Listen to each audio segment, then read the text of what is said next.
કેન્દ્રની મોદી સરકારે તાજેતરમાં જ જીએસટીમાં ઘટાડો કર્યો છે. સ્થાનિક વેપારીઓને પ્રોત્સાહન મળે અને વેપારીઓને ફાયદો થાય તે માટે આ નિર્ણય લેવામાં આવ્યો છે. આત્મનિર્ભરતાથી વિકસિત ભારત એ પ્રધાનમંત્રી નરેન્દ્ર મોદીનો સંકલ્પ છે અને આ જ સંકલ્પને સિદ્ધ કરવા માટે ભારતીય જનતા પાર્ટીએ નવા અભિયાનની શરૂઆત કરી છે.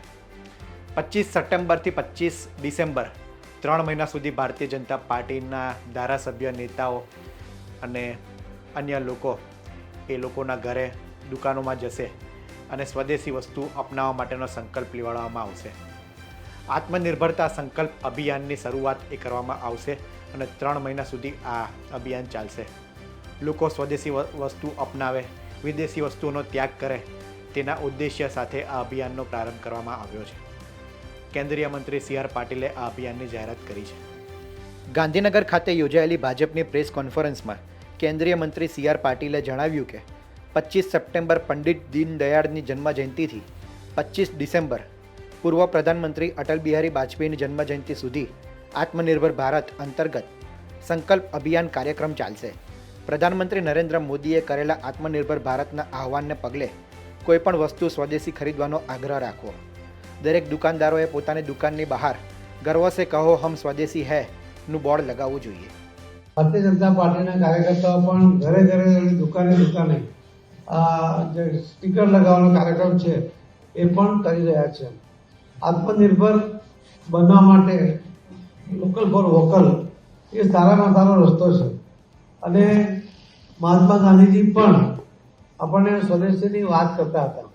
ત્યારે કારણો જુદા હતા, પરંતુ આજે પણ કોઈ દેશ આપણને નમાવી ન જાય, કોઈ આપણા પણ દબાણ ઊભું ન કરી શકે અને એના માટે જો આપણે મજબૂત રહેવું હશે તો આપણે સ્વદેશી તરફ જવું પડશે અને તો જ વિકસિત ભારતની કલ્પનાને પણ સાકાર કરાશે અને કોઈની સામે આપણે નમવું નહીં પડે. એટલા જ માટે પત્રકાર મિત્રો, આપ સૌના માધ્યમથી હું ગુજરાતના સૌ ભાઈ બહેનોને વિનંતી પણ કરું છું કે સ્વદેશીનો આગ્રહ રાખો.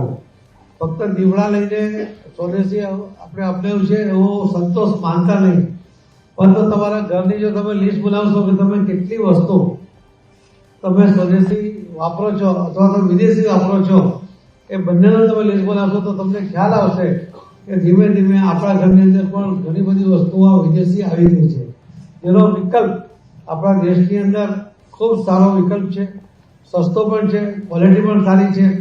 તો એને અપનાવવા માટેનો પ્રયત્ન કરવો જોઈએ. પરંતુ દેખાદેખીની અંદર જો આપણે વિદેશી વસ્તુઓ વાપરવાનો આગ્રહ કરીશું તે દેશના અર્થતંત્રને, વિકસિત ભારતની કલ્પનાને સાકાર કરવામાં એને ખૂબ અડચણો આવવાની શક્યતાઓ છે.